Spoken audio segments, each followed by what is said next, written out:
నమస్తే, welcome to okay TV. This is Kavya.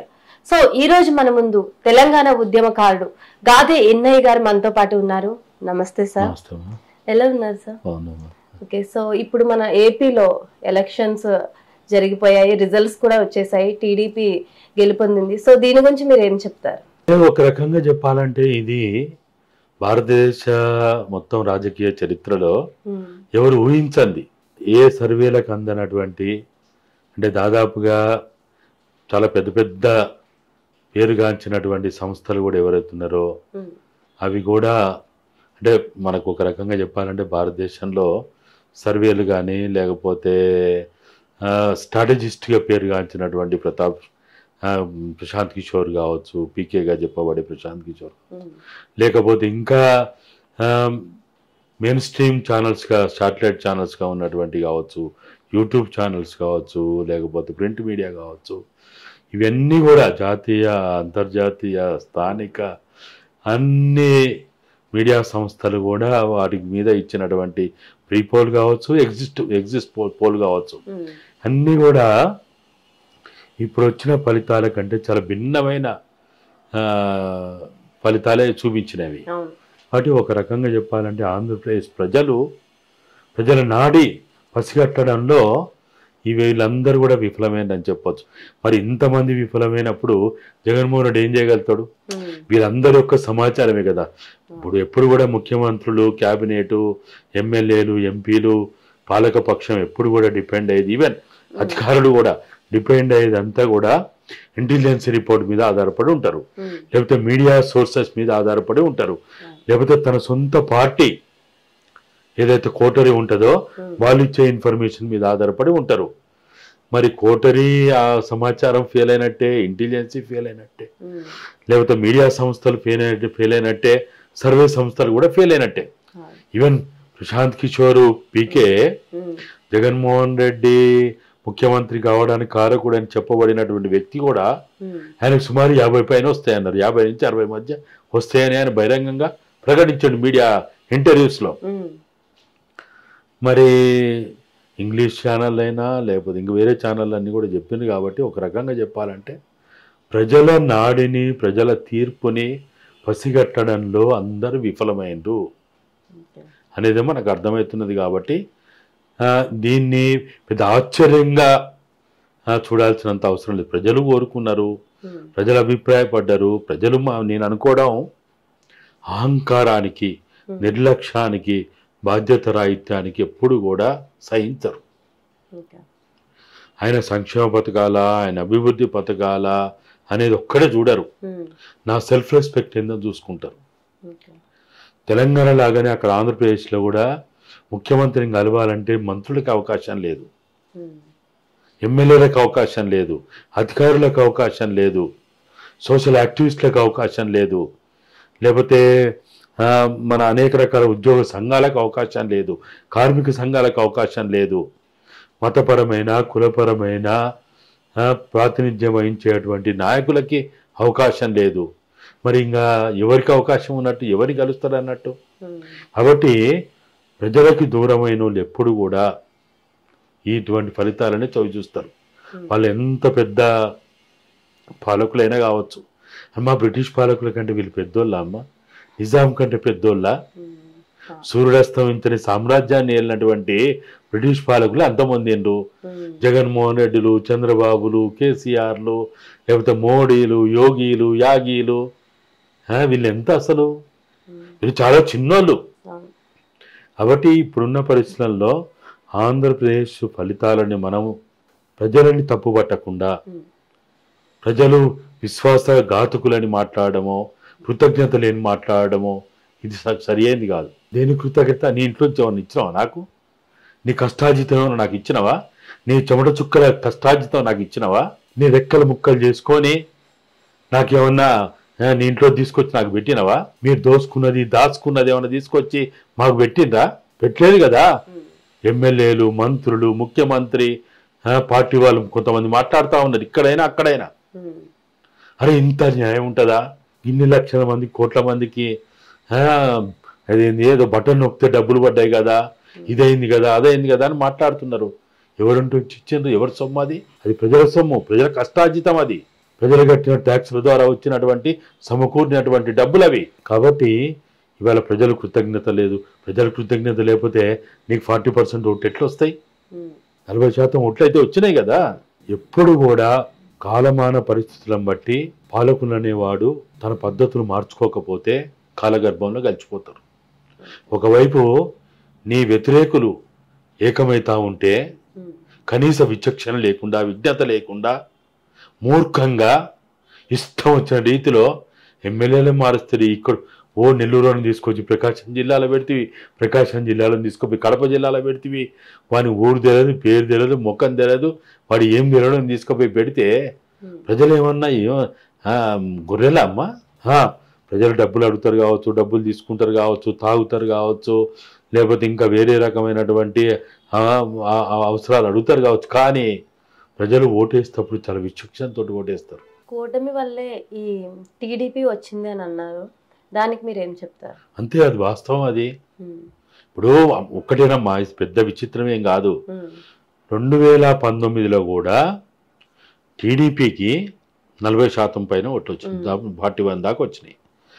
బీజేపీకి 7% వచ్చినాయి, జనసేనకి 2.5% వచ్చినాయి. ఇవన్నీ కలిస్తే 50% ఓట్లు.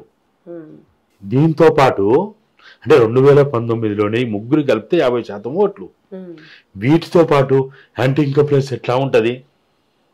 5 సంవత్సరాల పాలన మీద ముఖ్యమంత్రి మంత్రులకు గెలవనోడు, ఎమ్మెల్యేలకు గెలవనోడు, అధికారులకు గెలవనోళ్ళు, ఎలాంటి ప్రజల యొక్క హావభావాలను తెలుసుకోవడానికి కనీసం అవకాశం ఇయ్యనోడు వ్యతిరేకత ఉండదా?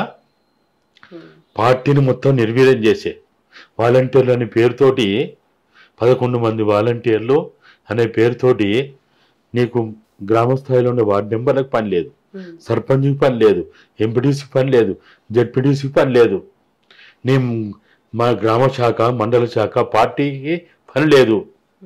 వాళ్ళందరికీ పని లేకుండా చేసినావు కాబట్టి ఇవాళ వాళ్ళందరూ జగన్మోహన్ రెడ్డికి పని లేకుండా చేసిండ్రు. ఇచ్చిన హామీలను నెరవేర్చకపోవడం వల్లే జగన్ ఓడిపోయాడని చాలా మంది అంటున్నారు, దాని గురించి ఏం చెప్తారు? ఇచ్చిన హామీలు అంటే దాదాపుగా ఆయన చాలా విషయాల్లో విద్యాపరంగా, వైద్యపరంగా, సంక్షేమ ఇతర వేరే వెల్ఫేర్ యాక్టివిటీ ఏదైతుందో దాని పరంగా అవి చేసిండు. కానీ అప్పు చేసి పప్పు కూడి పెట్టడం పాలకుల గొప్పతనం కాదమ్మా. ఇవాళ ఇక్కడ ఎట్లనైతే బస్ స్టాండ్ దాకా తాకట్టు పెట్టి, బస్ స్టేషన్ తాకట్టు పెట్టి, బస్ డిపోలు తాకట్టు పెట్టి, ఎలక్ట్రిసిటీ సబ్స్టేషన్ తాకట్టు పెట్టి, అన్నిటి తాకట్టు పెట్టి అప్పులు తెచ్చి నేను మీకు 2,000 ఇస్తున్నా, 3,000 ఇస్తున్నా, అమ్మఒడికి ఇస్తున్నా, లేకపోతే ఇంకేదేనికో ఇస్తున్నా అంటే నడవదు. లిక్కర్ అనే పెద్ద హామీ అది. 2019లో ఆయన అనేక సందర్భాల్లో లిక్కర్ మీద ఆయన చాలా సందర్భాల్లో మాట్లాడిండు. నేను కనుక 2024 లోపు దశల వారీ మద్య నిషేధం చేయకపోతే 2024లో నేను ఎన్ని ఓట్లు అడిగానని చెప్పిండు. కానీ ఎక్కడిది? 2019 కంటే లిక్కర్ సేల్స్ పెరిగినాయి. దీన్ని ఎట్లా అర్థం చేసుకుంటారు? ఒక్కటని కాదమ్మా, కర్నూలు చావుకు 100 కారణాలు అన్నట్టు జగన్మోహన్ రెడ్డి ఓటమికి పార్టీ పరమైన, సంస్థాగత పరమైన, లేకపోతే అహంకారంతో, నిర్లక్ష్యంతో నేను డబ్బులు వేస్తున్నా, ఎన్ని సందర్భాల్లో ఇంటర్వ్యూస్లో బహిరంగంగా ఓపెన్గా కేసీఆర్ మాట్లాడినట్టే నన్ను చూసి ఓటేస్తారు ప్రజలు, ఎమ్మెల్యే లేడు, ఎంపీ లేడు, వాడు ఎవరు లేడు, నన్ను చూసి ఓటేస్తారంటే మరి వాడిని ఎందుకు పెట్టినావు? వాడెందుకు అక్కడ? మరి మొత్తం 170 స్థానాల్లో నీ బొమ్మలో పెట్టుకో, నువ్వే ఉండొచ్చు కదా, అన్నిట్లలో నువ్వే ఉండొచ్చు కదా. ఇది ఇంత అహంకారం ఎప్పుడు పనికిరాదు, ఎవరికి పనికిరాదు. మోడీ అహంకారంతో పోతే ఏమైంది? మోడీ కూడా గది పట్టింది, కేసీఆర్కి గది పట్టింది. ఎక్కడైనా ఎవ్వరమైనా, అది నేనైనా మీరైనా ఎవ్వరమైనా సరే చెప్పింది వినకపోతే చెడక చూడురా అన్నట్టే ఉంటది. ఈ వైఎస్ఆర్సీపీ నేతల నోటు దురుసు వల్ల కూడా ఒక కారణం అని అంటున్నారు, దాని గురించి ఏం చెప్తారు? ఖచ్చితంగా అంతే. ఎంత అసలు టీవీలు పెడితే, లేకపోతే యూట్యూబ్ ఛానళ్లలో ఇంటర్వ్యూలు చూస్తే, లేకపోతే ఆ డిస్కషన్స్లో ఎప్పుడైనా పాల్గొన్నప్పుడు వినాలనుకుంటే అసలు మనం అప్పుడప్పుడైతే టీవీలో లేకపోతే సెల్ ఫోన్లో బంద్ చేసుకోవాల్సి వస్తుంది. ఆ భాష, ఆహభావాలు, మాట్లాడే తీరు, ఆఖరికి సంబంధం లేనటువంటి వ్యక్తిని అసెంబ్లీ సాక్షిగా పురంధేశ్వరిని పట్టుకొని నువ్వు చంద్రబాబుని ఎన్నైనా తిట్టుకో, లోకేష్ ఎన్నైనా తిట్టుకో, లోకేష్ భార్యను చంద్రబాబు భార్యను తిట్టడానికి మనకు అర్హత లేదు. ఆమె ఎక్కడైనా ఏ విషయంలోనైనా అవినీతిలో, కుంభకోణంలో, అక్రమార్జనలో ఆమె భాగస్వామి ఉంటే వాస్తవాలతో పెట్టి మాట్లాడు. అంతేగాని ఒక కుటుంబ సభ్యురాల్ని పట్టుకొచ్చి చంద్రబాబుని తిట్టే క్రమంలో ఆమె వ్యక్తిత్వాన్ని, ఆమె శీలాన్ని, ఆమె నైతికతని ఇష్టం వచ్చినట్టు మాట్లాడే హక్కు మనకెక్కడిది? మనకు లేదు కదమ్మా. కాబట్టి ఇట్లా అసలు వాళ్ళు మాట్లాడిన విధానం కానీ, ఉపయోగించిన భాష కానీ, లేకపోతే వాళ్ళ ఆహభావాలు కానీ, వాళ్ళు మాట్లాడుతున్నప్పుడు వాళ్ళ హేళన చేసే విధానం కానీ, కించపరిచే విధానం కానీ చాలా భయంకరంగా బిహేవ్ చేసిండు వాళ్ళు. అది ఎప్పుడూ ఎక్కువ కాలం ఉండదమ్మా. వాడు ఎంత పెద్దోడైనా కానీ, వాడు ఎంత డబ్బని ఉండని, ఆస్తి ఉండని, హోదా ఉండని, వాడికి ఏదన్నా ఉండని, గాల్లో ఎక్కువ రోజులు మనం ఉండలేమమ్మా. అంతిమంగా భూమి మీదకే రావాలా. సచ్చిన తర్వాత ఎక్కడైతుంది? కష్టాల గడ్డకు పోయినా, బొంద పెట్టినా 6 అడుగుల జాగా ఎక్కడ చూసుకుంటాం మనం? భూమి మీదనే కదా. ఆకాశంలో ఏమైనా చంద్రమండలం పోయినోడు ఎక్కడ పోతాడు? అంతిమంగా వాడు కిందికే రావాలి కదా. కాబట్టి నువ్వు ఎన్ని రోజులు ఆకాశంలో విహరించవచ్చు డబ్బు ఆధారంగా, కానీ ఎన్ని రోజులు ఉంటావు? కాబట్టి ఇప్పుడున్న పరిస్థితుల్లో మొత్తంగా భారతదేశంలో జరిగిన మొన్న పార్లమెంట్ ఎన్నికలంటే, లోక్సభ ఎన్నికలైనా, లేకపోతే వివిధ రాష్ట్రాల్లో జరిగినటువంటి ఎన్నికలైనా, లేకపోతే అసెంబ్లీ ఎన్నికలైనా, బైపోల్ ఎలక్షన్స్ అని అన్నీ కూడా ప్రజలు పాలకులకి ఒళ్ళు దగ్గర పెట్టుకొని పాలన చేయండి, బాధ్యతగా పాలన చేయండి, అహంకారంతో పాలన చేయొద్దని కేంద్ర ప్రభుత్వానికైనా రాష్ట్ర ప్రభుత్వాలకైనా చెప్పింది అనేది నా అవగాహన. ప్రజలు ఎక్కడ తప్పు చేయలేదు. ప్రజలు ఇక్కడ కూడా, ఈ రాష్ట్రంలో కూడా కాంగ్రెస్కి 8, బీజేపీకి 8, సరే ఎంఐఎం ఎట్లా వస్తుంది అది వేరే విషయం. 17 స్థానాలని మంచిగా సమానంగా వాళ్ళు పనిచేసి ఈక్వల్గా పనిచేయరు. ఎందుకు? మీరు ఒళ్ళు దగ్గర పెట్టుకొని ఉండండి. అహంకారానికి పోతే కేసీఆర్కి బీఆర్ఎస్ పట్టిన గతే మీకు కూడా పడుతుందని చెప్పగానే చెప్పారు. వైఎస్ఆర్సీపీ ఉన్నంత వరకు పోలవరం ప్రాజెక్ట్ ఎందుకు పక్కన పెట్టారు? కారణం ఏంటంటారు? అంటే అది పెద్ద భారీ ప్రాజెక్టు, దానికి అనేక రకాల చిక్కుముడులు ఉన్నాయి, అనేక రకాల పర్మిషన్లు రావాలి. పర్మిషన్లు వచ్చిన వాటన్నిటితో పాటు డబ్బుతో, చాలా పెద్ద డబ్బుతో కూడిన పని అది.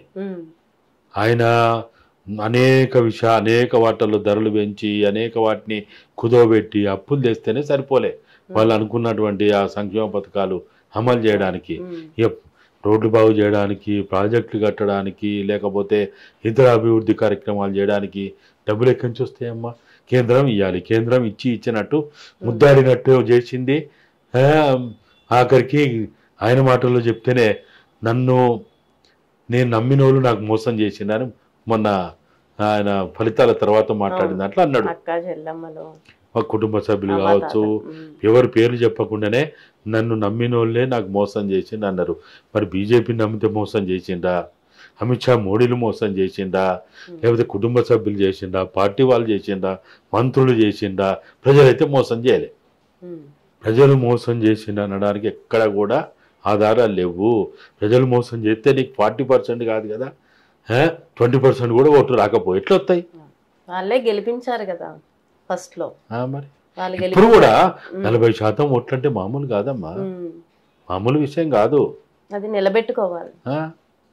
అది కూడా వాళ్ళ కూటమి కావడం వల్ల, ఓట్లు వాళ్ళ మధ్య ఓట్లు చీలకపోవడం వల్ల, ఓటు ట్రాన్స్ఫర్ కావడం వల్ల, టీడీపీది జనసేనకి, జనసేనది బీజేపీకి, బీజేపీది టీడీపీకి, మొత్తంగా కూడా ఓటు ట్రాన్స్ఫర్ అనేది చాలా పకడ్బందీగా మా ప్రజలు వైఎస్ఆర్ సిపి పార్టీని ఓడించాలని కసితో పనిచేశారు.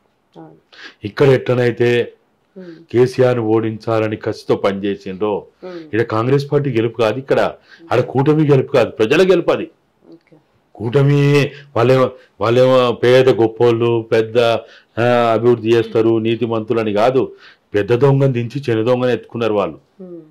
అంతే తేడా. అంతే తప్ప పెను మార్పులు వస్తాయని ఏం లేవు.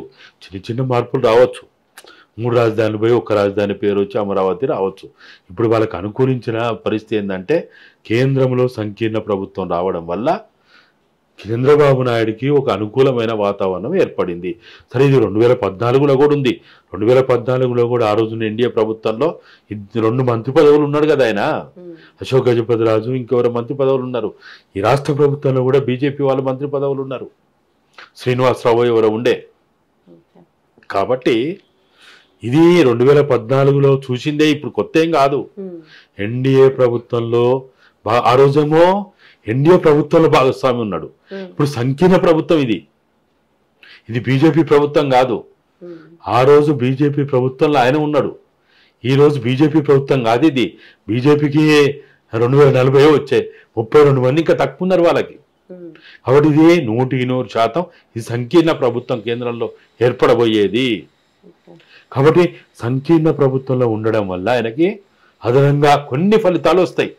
స్టేటస్ వస్తాయా రాదని చెప్పలేను, కొన్ని ఫోర్ట్లకి డబ్బులు వస్తాయా రావా చెప్పలేను, పోలవరం పూర్తవుతుందా లేదా చెప్పలేను, లేకపోతే ఆయన అనుకున్నటువంటి అమరావతి పూర్తిగా కేంద్ర నిధులతోటే పూర్తి చేస్తారా అని చెప్పలేను. కానీ బట్ ఏది ఏమైనా గతంలో కంటే ఇప్పుడు ఆయన బెట్టుగా ఉండి నిధులను తెచ్చుకునే అవకాశం కొంత ఉంది. కాబట్టి వీళ్ళ మీద ఆధారపడి మోడీ పాలన జరగాల్సిన అవసరం ఉంది. కాబట్టి అది 6 నెలలు ఉంటుందా 3 నెలలు ఉంటుందా చెప్పలేం. కానీ 3 నెలలున్నా 6 నెలలున్నా అటు బీహార్లో నితీష్ ప్రభుత్వం అయినా ఇక్కడ చంద్రబాబు ప్రభుత్వం అయినా వీళ్ళు కొన్ని అదనంగా కేంద్రం నుంచి నిధులు తెచ్చుకునే అవకాశం అయితే ఉంది. అది ఎంతవరకు తెస్తారు, దేనికి తెస్తారు, అది ఏ విధంగా వాళ్ళు దాన్ని ఉపయోగిస్తారు అనేది వేచి చూడాలి. ఇప్పుడు తెలంగాణలో కాంగ్రెస్ విన్ అయింది కదా, దాని గురించి ఏం చెప్తారు సార్? కాంగ్రెస్ విన్ ఎట్లయింది? కాంగ్రెస్ విన్ అయిందని దేనికి ఆధారాలు ఏంటి? బీజేపీ గనక గతంలో ఉన్న 4 స్థానాల కంటే ఒక్కటి కూడా ఎక్కువ రాకుండా చేయగలిగితే కాంగ్రెస్ పార్టీ అనుకున్న ఫలితాలు సాధించినట్టు, రేవంత్ రెడ్డి నాయకత్వం సమర్థవంతమైన పాలన అందించడమో నాయకత్వం అందించడమో జరిగినట్టు. మరి 4 నుంచి 8కి పోయింది కదా. సరే, వీళ్ళకి పెరగలేదంటే పెరిగింది, కానీ మీకు పెరగడం వేరు, కాంగ్రెస్ పార్టీకి పెరగడం వేరు. రాష్ట్ర ప్రభుత్వం ఉంది, ముఖ్యమంత్రి ప్రజలకు అందుబాటులో ఉన్న ముఖ్యమంత్రి అని, ప్రజల యొక్క భావాలని అనుగుణంగా ప్రవర్తిస్తున్నారని ముఖ్యమంత్రి ఏదో చెప్పబడుతున్నటువంటి, లేకపోతే 6 గ్యారెంటీలని 100 రోజుల్లో అమలు చేసినామని చెప్పుకున్న తర్వాత కూడా ఎందుకు అనుకున్నన్ని ఫలితాలు రాలి? వాళ్ళు కూడా ప్రకటించుకున్నారు. ముఖ్యమంత్రి స్వయంగా మీడియా ద్వారా చెప్పినటువంటి లెక్కలు కూడా చూస్తే ఆయన 12 వరకు రావచ్చు అని చెప్పిండు. మరి 8 కాడ ఎందుకు ఆగిపోయినావు? దాని కారణాలు ఏంటి? నెంబర్ 1. నెంబర్ 2, ఆయనే స్వయంగా తన సొంత జిల్లా అయినటువంటి మహబూబ్ నగర్లో ఏఐసిసి ప్రకటన కంటే ముందే అక్కడ అభ్యర్థిని ప్రకటించిండు, అక్కడ మహబూబ్ నగర్ బహిరంగ సభలో. మరి ఆయన ఎందుకు గెలిపించుకోలేకపోయిండ్రు? నెంబర్ 1. నెంబర్ 2, ఆయన మొన్నటిదాకా ఎమ్మెల్యే అయ్యేదాకా, ముఖ్యమంత్రి దాకా ఆయన మల్కాజ్గిరి ఎంపీ స్థానాన్ని ప్రాతినిధ్యం వహించిండు. మరి అక్కడి నుంచి నువ్వు మెచ్చి నచ్చి ఎక్కడనో రంగారెడ్డి జిల్లా, ఇది కూడా రంగారెడ్డి జిల్లా అనుకోండి, ఇప్పుడు మేడ్చల్ జిల్లా అయింది, అక్కడికి తీసుకొచ్చి అక్కడ పోటీలో దించినటువంటి ఆ అభ్యర్థి ఎందుకు గెలవలేదు? నీ పార్లమెంటు సీటు నువ్వు నచ్చి మెచ్చి గెలిపిస్తా అని గట్టి నమ్మకంతో తీసుకొచ్చినటువంటి మల్కాజ్గిరిలో ఎందుకు గెలిపించలేకపోయినావు? అట్లా మెదక్లో ఎందుకు గెలిపించలేకపోయినావు? అట్లా ఎక్కడెక్కడైతే తను పర్టికులర్గా బాధ్యత తీసుకున్నాడో అక్కడ ఎందుకు సక్సెస్ కాలేకపోయాడు?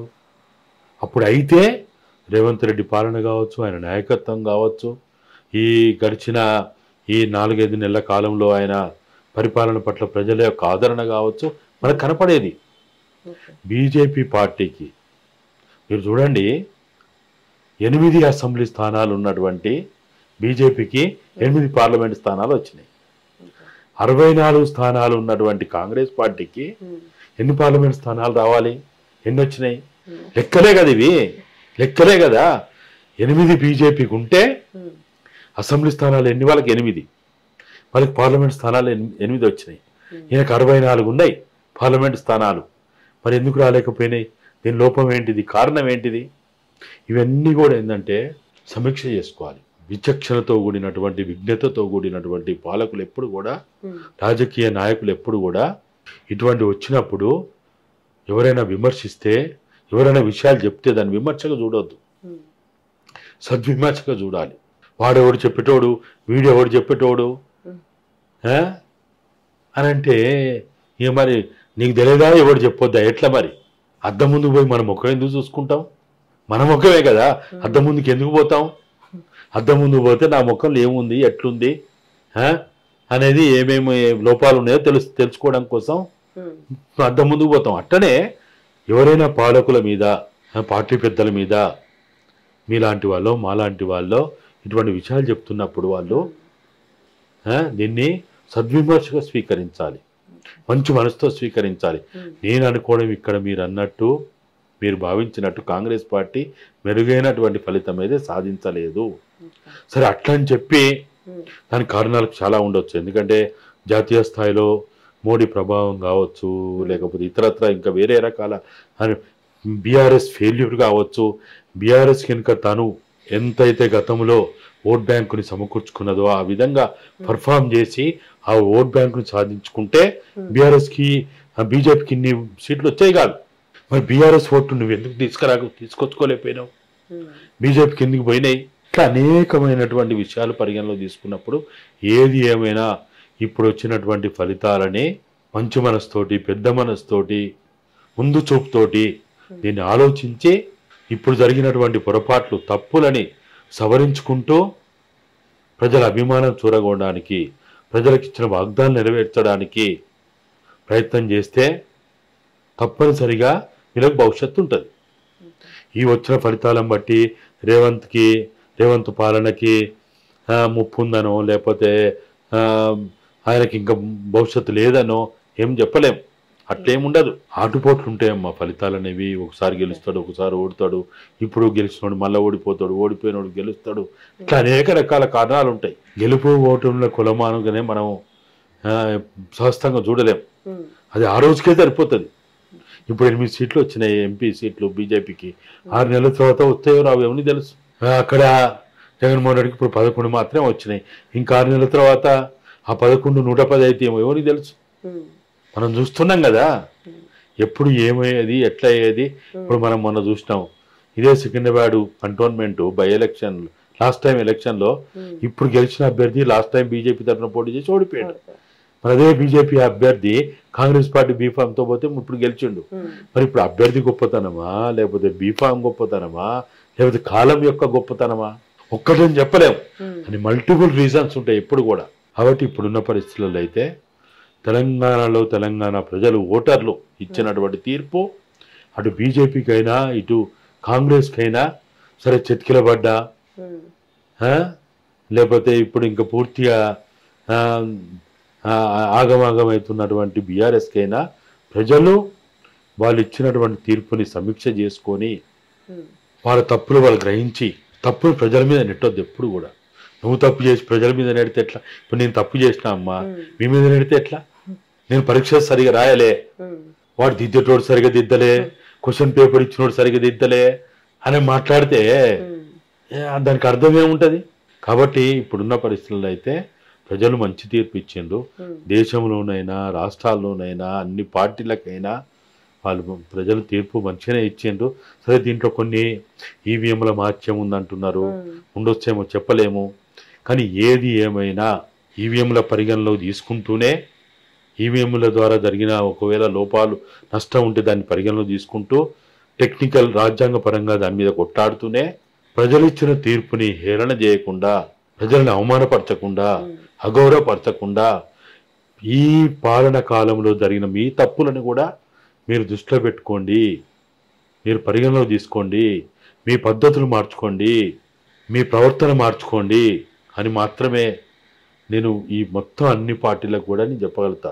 పవన్ కళ్యాణ్ గారికి 21కి 21 సీట్లు వచ్చాయి, దాని గురించి మీరు ఏం చెప్తారు? అంటే మొత్తంగా కూడా మొన్న జరిగినటువంటి ఆంధ్రప్రదేశ్ రాజకీయ పెనుమార్పులకి కీలక పాత్ర పోషించింది పవన్ కళ్యాణ్ అని చెప్పకనే తప్పదు. మనం ఎప్పుడు కూడా వాస్తవాలు మాట్లాడుకోవాలి. అంటే 21 వచ్చినా 19 వచ్చినా ఏది జరిగినా కానీ ఈ కూటమి ఏర్పాట్లు కావచ్చు, లేకపోతే ఆయన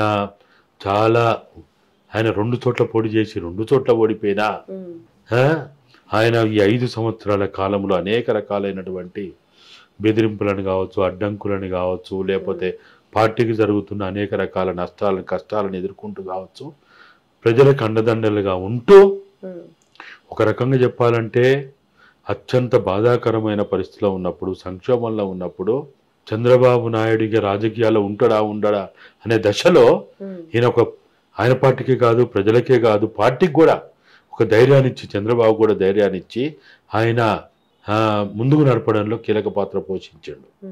బీజేపీని టీడీపీని వాళ్ళకి పొసగనటువంటి వాళ్ళు, ఐక్యతకి వాళ్ళకి అవకాశాలు లేనటువంటి వాళ్ళని కూడా కలపడానికి ఆయన ప్రయత్నం చేసిండు.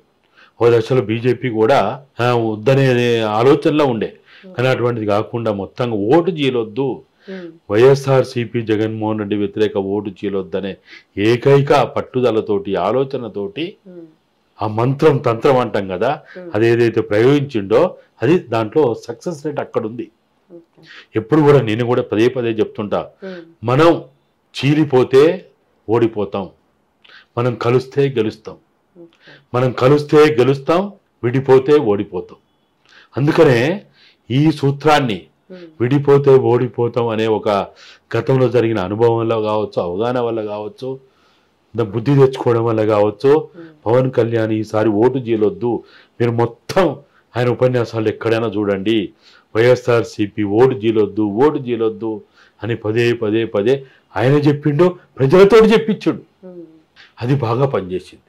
కాబట్టి ఆయన మొత్తంగా ఈ ఫలితాలు రావడంలో ఆయన ఒక కీలకమైన వ్యక్తిగా ఆయన పనిచేసిండు. ఈరోజు ఆంధ్రప్రదేశ్లో వచ్చినటువంటి ఈ ఫలితాల వెనుక ఆయనని తక్కువ చేసి అయితే చూడలేము. టీడీపీ అయినా బీజేపీ అయినా ఆయనని ఖచ్చితంగా ఆయన పోషించిన పాత్రని తక్కువ చేసి చూడడానికి వీల్లేదనేదే బయట నుంచి మేము చూస్తున్న మా అందరికి కూడా అర్థమైనటువంటి అభిప్రాయం. Okay sir, thank you. చాలా చక్కటి మెసేజ్ ఇచ్చినందుకు. Thank you. నమస్కారం.